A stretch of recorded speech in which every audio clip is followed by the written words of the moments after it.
Hello, and welcome to another one of Sophonaut's animated articles. I hope it adds value to your life, and if you enjoy it, please make sure to like the video and subscribe to our channel.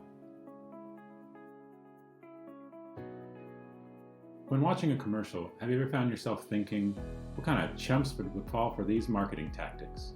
Or in general thinking, I'm in complete control of the decisions I make? If you answered yes to either of these questions, sorry to break the news to you, but we're all influenced by invisible forces, such as marketing to some degree. And Invisible Influence is a book that'll have you asking yourself, do I do that? The author, Jonah Berger, is a marketing professor at UPenn's Wharton School of Business who's researched social influence for more than 15 years. And in Invisible Influence, he takes readers through a series of common experiences and details how they were likely influenced by a variety of hidden forces. The most impactful concepts that I took away from the book and that we'll be diving into today are how, one, most people can see that others are affected by social influence but believe they aren't affected by such influences themselves. Two, whether trying to win a contract, get someone to do something, or just have people like us, subtly mimicking their language and mannerisms is an easy place to start. To be aware that, quote unquote, nothing draws a crowd like a crowd. And finally, how choosing which tasks to perform in public versus private can greatly impact your performance. The first and most important key takeaway is knowing that you have been influenced by marketing and other social influences. The book kicks off with one of my favorite quotes from it, which states, whether buying clothes, voting on political issues, or driving courteously, people recognized that social influence had an impact, except when it came to them. People could see that social influence affected others' behaviors, but not their own. Aptly placed at the beginning of the book, Berger tries to subtly persuade the reader that they are subject to influence as well. And personally, I was persuaded. This quote forced me to think, is it really reasonable that others can be persuaded by marketing and not me? Why would companies and organizations spend so much on marketing if it truly had no effect? Fun fact, the US is projected to spend more than $250 billion per year between 2020 and 2022. Do you really think this much money would get spent each year if only a handful of folks were influenced by the advertisements?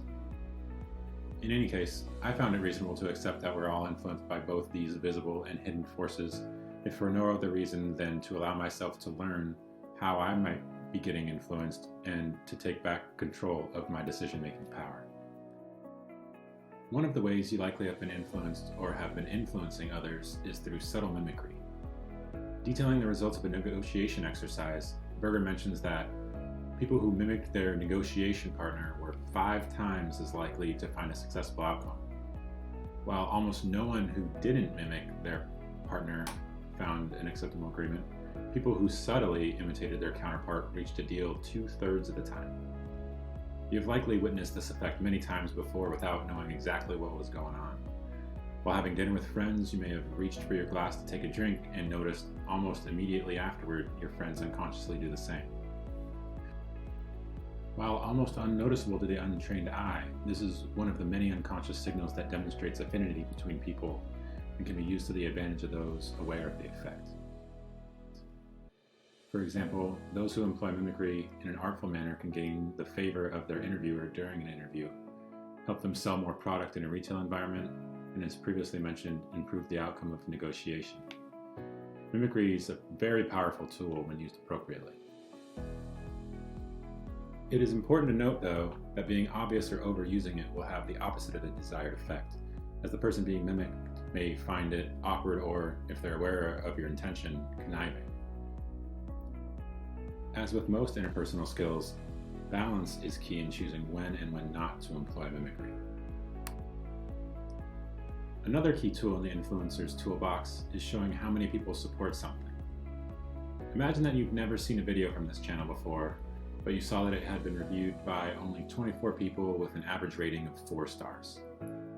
Now, imagine that there was an extremely similar channel that also had an average rating of 4 stars, but it was reviewed by 2,046 people.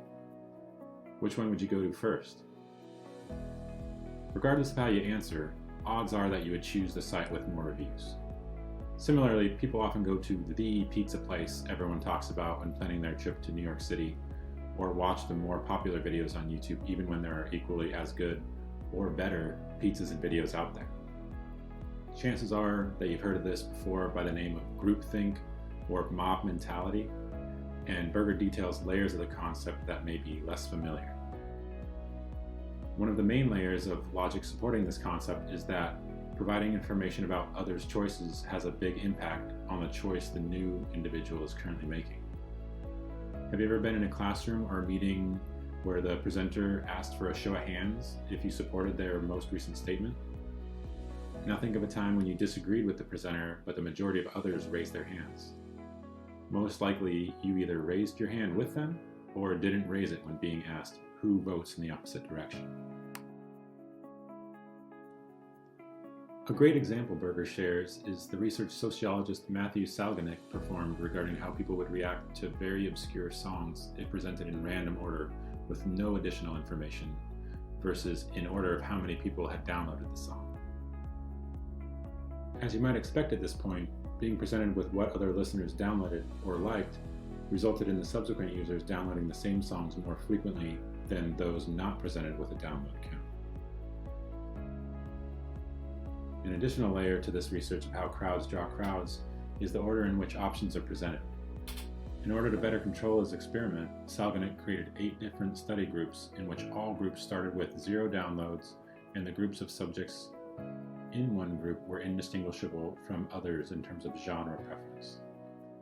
What resulted was each group showing a completely different list of what songs were most popular, which was largely driven by who started downloading first. For example, if the first person to download songs preferred country and downloaded songs within that genre, it was more likely that the downloads of others would at least start with one of the country songs first downloaded, even if that wasn't their favorite genre. As you can imagine, who downloaded first was completely random in each group, but the effect was the same. The songs that were voted up first ended up getting more attention than the rest and rose to the top as the most popular in the group. Another type of influence Berger details is known as social facilitation. Put more simply, social facilitation is the case where an individual's performance depends on if they're working alongside others or being observed. In my opinion, this is the most visible type of influence Berger describes, and is also the one I've found easiest to implement in my life. The first type of social facilitation that Berger describes is known as the coaction effect, or what I like to call the buddy bump. This is the case where working alongside others, performing the same task can improve output or results. But there's a kicker. This only works if the task is relatively simple and does not require much mental effort. For example, I take advantage of this effect by running sprints with my friend. I found that when I do sprints with my friend, not only do I run faster than I would alone, but I also run more sprints. Obviously, there's the competitive aspect of this activity that improved my results, but there is an additional layer of the innate desire of wanting to perform better when being observed. This is the second type of social facilitation known as the audience effect. In the previous example where I was sprinting alongside my friend, we were both performing the same activity simultaneously. But similar results can be achieved simply by knowing others are watching. Keeping with the theme of exercise, I've also found that when I work out in the gym where others are potentially watching, I tend to lift more weight or perform more repetitions. I'm almost positive no one is watching me, but the thought of someone possibly watching is enough to make me try harder. For anyone trying to limit the impact of unwanted influences in their life, or wanting to take advantage of the powers of subtle persuasion, the book Invisible Influence brings to light the once hidden forces that shape behavior. If you want to dig deeper, a link to the book can be found in the video description. But in the meantime, my challenge to you is to try out a few of these key takeaways in your life. One is try subtly mimicking someone's actions you've previously had some difficulty influencing or getting along with. And another would be if having trouble staying consistent with something or not performing as well as you'd like, consider if doing the task in public could give you a boost, and give it a try. Best of luck, and as always, if this video brought some value to your life and you'd like to see more, please make sure to like the video, subscribe to our channel, and have a great rest of your day.